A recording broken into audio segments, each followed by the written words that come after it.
Story 1.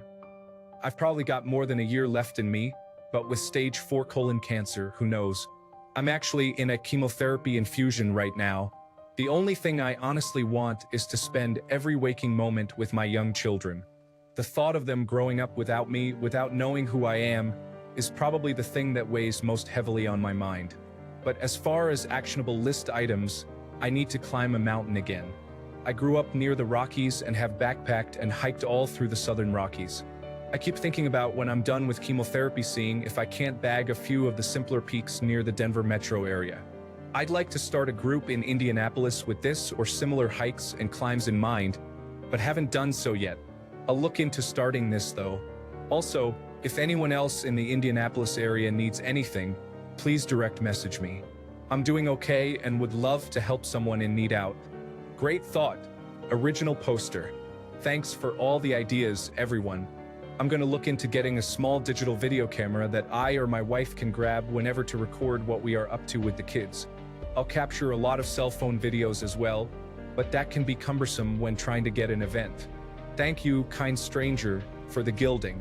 You are much too kind, and I wish you all the best. Sorry it took so long to do it, but I've tried to reply back to everyone who responded. I will keep trying to do so if anyone wants to keep a conversation going. I will be attempting to get an Indianapolis hiking group together and maybe planning a Colorado trip for some indeterminate date in the future. You are all extremely kind and good people, and I wish a million billion blessings on each of you. Hi, I'm still around and get a few messages a month asking how I am. Basically, it looks like surgery is kind of out of the picture, so I'm back on the chemotherapy train. Down 7 infusions for this second go-around, and after 6, the response was quite significant. They changed up my regimen from the first time, and this stuff is working just as well. I'm still going to work, still hanging out with the family, still doing all I can to get ahead of the cancer and get rid of it. Thank you all for the kind words and messages. I edited out parts because they were basically saying the same thing as this, only at prior points in my treatment. Story 2. My neighbor, who is 94, called me last week and said she is terminal and has about 4 to 8 weeks to live. She is a super nice lady, and I have always enjoyed talking to her. She asked me to mow her front yard until she passes. I'm happy to help, as long as it's one less thing she has to worry about. Story 3. My dad is currently 1 year into 6 months to 2 years of a glioblastoma diagnosis. He has had a good life and didn't have much on his bucket list, but we are going to Key West this summer, so he can enter an Ernest Hemingway look-alike contest. Thanks for the gold. I will buy him a drink when we are there. Thanks for all the kind words and offers. We already have accommodations, and they have been to Key West at least a dozen times, so they have all their favorite spots mapped out already. I do plan on taking up Again I Go Unnoticed on his offer of a Coast Guard harbor cruise. I told my dad about it, and after explaining how Reddit works, he got a kick out of it. Story 4. A friend of mine recently lost both of his parents within a few years of each other. He was their primary caregiver. He has been struggling with his own health issues for quite some time and landed in the hospital this weekend. He has been given 30 days to live. He is not in a position to fulfill any bucket list items, but I think it would be a kind gesture to flood his final days with cards, flowers, or other sentiments. Thank you all so much for your generous hearts. The response to this is incredible and has gone farther than I could have imagined. I have attempted to message each of you to share the mailing information. If I have missed anyone, please take a second to message me for the details if you would like. The family does not know this is coming. My hope is that it will bring some smiles and a bit of peace during this tough time. One important note that a few have pointed out: because he is in the intensive care unit, the hospital will only accept Mylar balloons and cards at this time. I am hoping they will make an exception for anything else this wonderful community has already sent. Thanks for the prayers, kind words, and positive energy. Unfortunately, Ramon Ray Figueroa joined his parents today in heaven. I sincerely appreciate the outpouring of fellow community members putting pen to paper to try and make his last days a little bit easier. I have been in contact with the hospital to try and make sure all the beautiful cards, postcards, and other well wishes are collected throughout the weekend and next week for his family to see. I cannot thank you all enough for your generosity. There are definitely some good hearts out there among us all. Story 5. I have stage 4 brain cancer. I have confidence I will beat it, though. I had it 19 years ago when it was self-contained, so I have a good idea of what to expect. This time it is inoperable because it is skull-based, but chemotherapy begins next week. If I don't make it, I am content with that. I found out who I was and what I wanted out of this life 19 years ago. And no, unless your work is really important, it will never define you. I can say that I truly lived and can die at any time without regrets and full of inner peace and happiness. I can't tell you how important it is for all of us to take a step back, look at the big picture, and find out what is really important to us. After that, life becomes very clear, and the way to live it becomes even clearer. Story 6.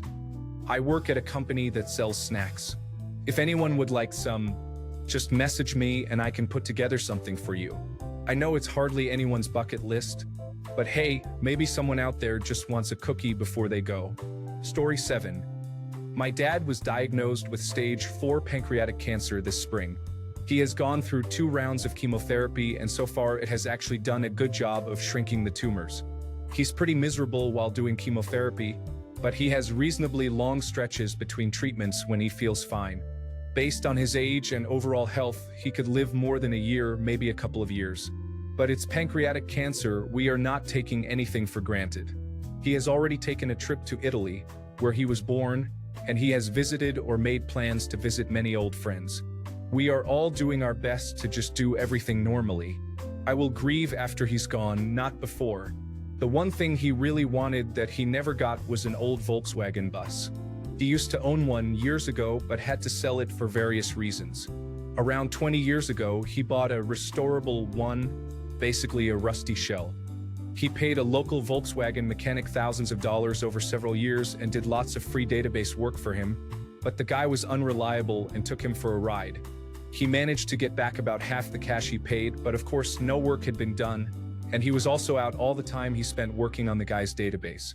Several years later, the mechanic died in a shop accident, and that was that. He sold the shell some years ago for a few $100. It had been sitting in our driveway for years doing nothing. Now, old Volkswagen buses, specifically the split-window ones that he loves, have exploded in price. Not only is it not feasible to do a full restoration on one, but he also can't even really afford to buy one in rough but drivable condition. I thought about looking up local Volkswagen clubs and seeing if anyone would be willing to lend their bus to us for a day or a weekend or something, but I'm not sure if that's realistic. I don't know if anyone would be willing to lend out their rare and expensive classic car to a total stranger. On top of that, I'm afraid that even if I do manage to score a Volkswagen bus for a weekend, it'll only lead to him feeling worse because it's not his. So I'm not sure. I think I just wanted to talk about this. I still think he would love to drive one before he dies. Before anyone goes too nuts, I still need to contact the Twin Cities Volkswagen Club and find out if they know anyone who would be willing to lend us a bus or ride along or something. They seem to have a good number of meets through the summer, so maybe we can find something. I've just not put a lot of effort into this yet because I wasn't sure if my dad would want to. But if I can get something arranged ahead of time, I think he would really enjoy it. Also, thanks for all the well wishes and support. Going to a Volkswagen Club meeting tomorrow evening to talk to some people and hopefully set something up. There were tons of other great suggestions and offers in response to this post that I am looking into as well. One thing is for sure, I will definitely get my dad behind the wheel of a Volkswagen bus, even if only for a little while. Story 8. My dad was recently given a year or so after being diagnosed with aggressive prostate cancer that has metastasized to his ribs, pelvis, spine, femur, and tibia. He just turned 66 and retired last year, then received a terminal diagnosis. He's a big Final Fantasy XIV online player in his retirement. I don't even know what he'd have on his bucket list that's not family or Final Fantasy XIV related. He's pretty reserved and rarely opens up about his impending departure. Really, I just wanted to say that I appreciate this post and its purpose. You guys are good people. I accept the appreciation in honor of my dad. He's a good man despite being very flawed. Thank you, kind stranger. He's on the Marlboro server as Rogue Magic. Please don't mention this thread or his diagnosis. Story 9. I have a very rare autoimmune disease called dermatomyositis. It's very similar to lupus. I'm not terminally ill, but I'll probably have a shorter life than most. I'm not asking for anything, but if anyone who has or knows someone with a similar disease and wants to talk, please message me. Story 10. He does not need anything, but I wanted to tell you all that my dad has liver cancer and it has metastasized. He still feels good, but at his last doctor appointment, they wanted to get him started on palliative care, so it is not looking good at all. He wants to go fishing with his only grandson, but I only had him 3 weeks ago, so he is not going to be up for fishing this year. Story 11. Just to put it in people's minds, lots of people around the world constantly need blood. Whether it is leukemia, accidents, or blood disorders, there is a constant need for blood. It takes about an hour to give, and you get cookies and juice usually. Do it. Awesome to see all the interest. A lot of people have said they are unable to donate blood for one reason or another. There are other options out there. Sign up for organ donation, bone marrow donation, plasma or platelet donation, or even donating your blood for research purposes. If you can't donate, ask your local blood bank where you can. For pregnant women, ask about cord blood donation. Most of the time, umbilical cord blood is discarded when it is full of extremely life-saving stem cells. Story 12. I'm 27. Systemic, metastasized, inoperable cancer of uncertain origin. Maybe a year left, maybe a bit more depending on what treatments become available and work. Possibly less. The only thing I really want that I don't have is to be cryogenically frozen. But I don't really expect any help or possibility of that because it's prohibitively expensive, selfish, and somewhat insane. I'd also like to be a movie star or billionaire or incredibly famous or a Jedi Knight if anyone could make any of those happen. I guess I did think of something somewhat realistic on my bucket list that you all could help me with. I'd really like to review movies like on YouTube, like Chris Stuckman, Half in the Bag, Jeremy Jahns, and Beyond the Trailer, etc. I always wanted to be in movies, make movies, and be on the stage, and I'm probably not going to get to realize that now. But I love talking about movies too, and I think maybe I could do that well.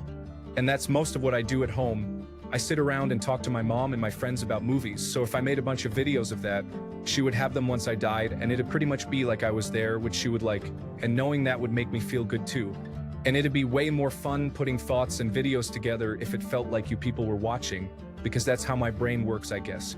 In short, I registered a YouTube channel for movie reviews, and if, well, you cool people who have liked this post did 2 more clicks and subscribed to the channel, and then I guess went and liked a few of my silly videos once I get it set up, if you want, even if it was just out of like pity or charity or whatever because it's dumb, well, that would be pretty amazing. And that doesn't seem like too much of a pain to ask you all. Does it? I mean, Reddit users are good at clicking and stuff. This is probably a silly way to set up a YouTube channel. Bad movie reviews. I know it's not set up yet. Story 13.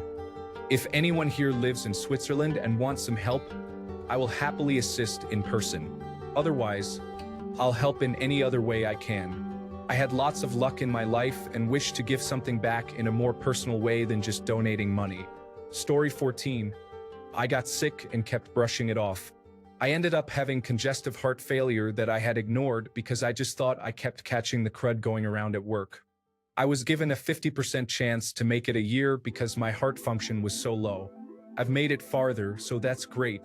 But when it was really uncertain, the only thing I wanted was to pay off my car and all the medical debt I was accumulating because I didn't want my family to have to deal with it. I was super close this year. I only had $5,000 left on my car and paid my medical expenses, leaving just a personal loan I had to take out when I missed a ton of work, and some lady hit me on the highway on my way home and totaled my car, so I've had to start over there. It's been a rough couple of years, but if anything, I've made it a lot longer than expected. I know people who had far fewer and less severe issues than me that didn't make it. Being completely honest, there's nothing on my bucket list that ranks higher than ensuring all my affairs are in order so my dad won't have to if something happens. Having my dad in the hospital room finding out about all my heart issues and the fact that they weren't expecting great results was probably one of the worst days of my life. I was only 26, and my dad and grandparents had a really hard time with it.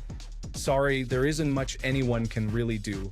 I didn't read the "What can we do?"